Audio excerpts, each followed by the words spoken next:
Agus, waktu itu Bapak kan juga Ketua KPK, ya.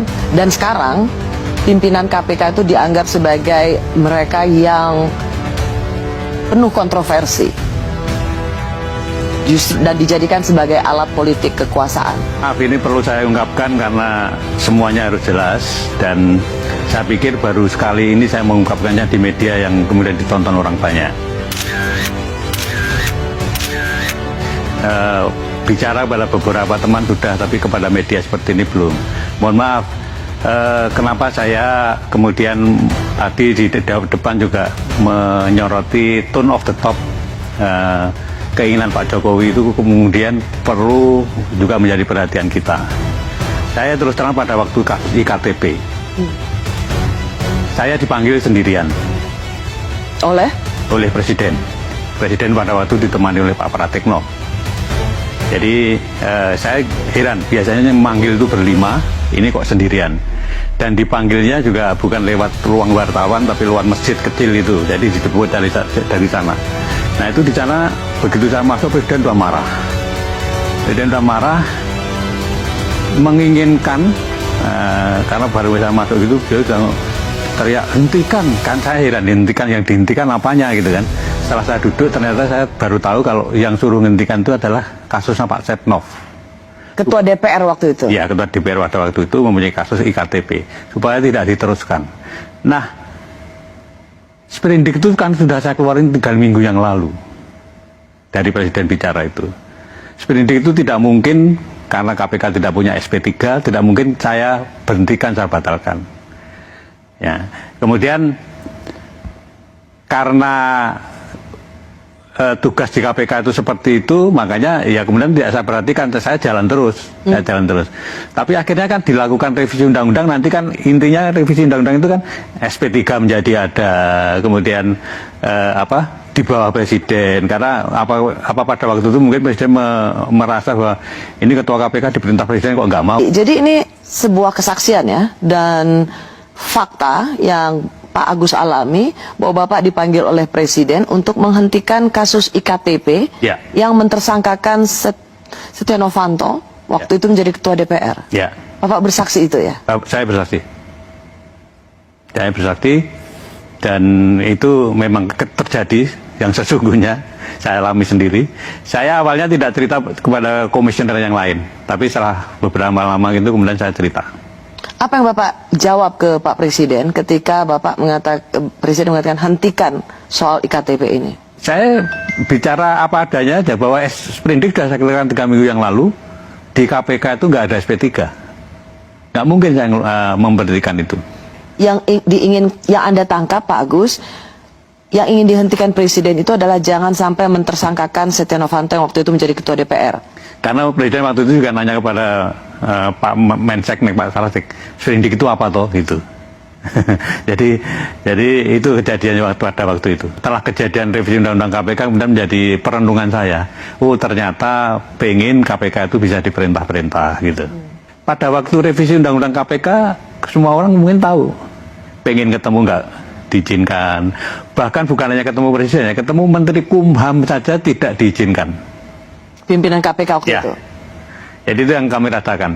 Kemudian saya kemudian diajak Pak Laude Muhammad Syarif ya, ketemu dengan Menteri Kumham, tapi draftnya juga nggak ditunjukkan. Jadi sampai terakhir itu kami nggak tahu sebetulnya yang direvisi ini apa, itu kita nggak tahu. Itu kejadian yang kami alami terakhir kami di KPK. Jadi seperti pimpinan lembaga negara pemberantasan korupsi yang kemudian terasingkan. Ya. Bayangkan revisi undang-undang KPK selesai dalam waktu berapa? 12 hari, dan pimpinan KPK sama sekali nggak tahu apa yang direvisi sampai terakhir.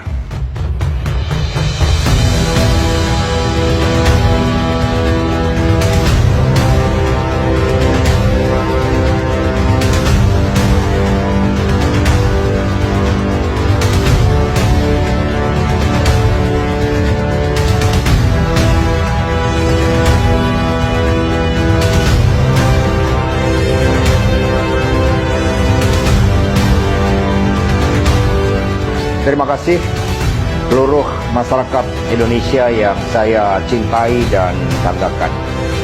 Cerita ini diawali pada tanggal 7 Mei 2024 ketika saya menghadiri pidato pemilu dan jalan kebudayaan yang disampaikan oleh Prof. Tristiowati di UI.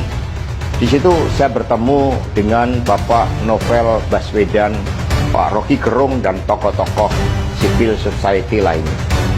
Ketika saya bertemu dengan Mas Novel Baswedan, beliau menanyakan ke saya perlu konfirmasi apakah betul PDI Perjuangan yang memelopori perubahan Undang-Undang KPK yang mengkerdilkan KPK di dalam upaya pemberantasan korupsi. Saya katakan dengan tegas kepada Mas Novel Baswedan saat itu, inilah kalau ada hal-hal yang buruk oleh Presiden Jokowi selalu dilimpahkan kepada PDI Perjuangan dan juga Ibu Megawati Soekarno Putri. Tetapi ketika ada hal-hal yang positif selalu diambil oleh Presiden Jokowi tanpa menyisakan benefit bagi kepentingan PDI Perjuangan. Saya menerima salah seorang menteri.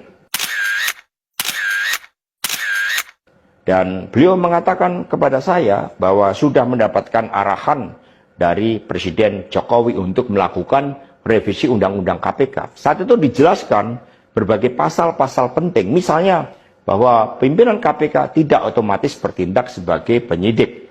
Kemudian ada beberapa pasal-pasal yang tidak memungkinkan bagi penyidik independen untuk bergabung ke KPK. Berbagai revisi-revisi itu, karena ini adalah perintah dari Presiden, maka ya saya sarankan untuk bertemu dengan seluruh jajaran fraksi di DPR RI dan coba menggalang atas perintah dari Presiden. Nah saat itu Pak Menteri yang menjadi kepercayaan dari Pak Jokowi ini menyampaikan bahwa kira-kira akan diperlukan dana sebesar 3 juta US dollar untuk menggolkan revisi Undang-Undang KPK. Dan mengapa berjalan mulus? Karena Presiden Jokowi punya kepentingan untuk melindungi Mas Gibran dan Mas Bobi. Jadi dari keterangan saya, yang saya pertanggungjawabkan secara hukum, secara politik, yang saya pertanggungjawabkan di atas Tuhan yang Maha Kuasa tentang kebenaran pernyataan saya ini, meskipun tanpa bukti, rakyat Indonesia bisa mengetahui bahwa pelemahan KPK dilakukan oleh Presiden Jokowi.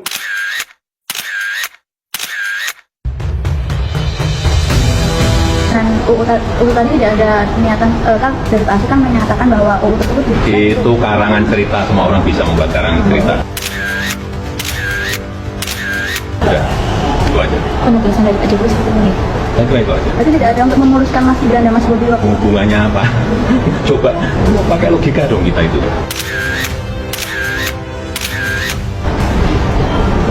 Pakai logika. Untuk apa? Masa udah itu menggolkan hal yang kecil pilihan Pak. Sebenarnya benar aja. Logika kita pakai. Dan baru tahun 2019 masuk prolegnas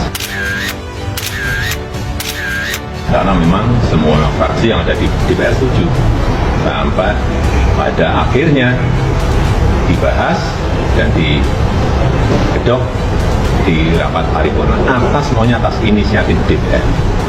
Itu kan itu kalau sudah semua fraksi menyetujui, semua fraksi di DPR setuju, ya Presiden kalau tidak musuhan dengan semua fraksi dong. Politiknya harus dilihat seperti itu. Tapi bukan dari sini. Saya ngejar-ngejar. Bukan itu. Kamu dilihat itu, dicek. Berarti dia nggak pernah belajar dari kesalahan-kesalahan dia dong? Oh, dia belajar untuk lebih sering menyalahkan orang lain. Oke. Narsis ini benar-benar gencelin. Sebenarnya di posisi tertentu dia baik banget. Dia akan menjadi leader yang sangat baik karena satu, egosentris. Jadi kalau dia udah bilang A, ya harus A. Mau orang lain ngomong apapun, kata dia nggak cukup baik karena ide dia yang paling. Oke. Perfeksionis juga tuh, saya juga. Perfeksionisnya di level yang menyusahkan orang lain. Membuat hidup orang lain perfectly masalah. Gitu. Yang kedua nggak punya empati. Ya, yang ketiga playing victim. Selalu ngerasa kayak gue adalah korban. Nah, padahal dia yang bikin masalahnya. Berarti dia nggak pernah belajar dari kesalahan-kesalahan dia dong? Oh, dia belajar untuk lebih sering menyalahkan orang lain. Oh.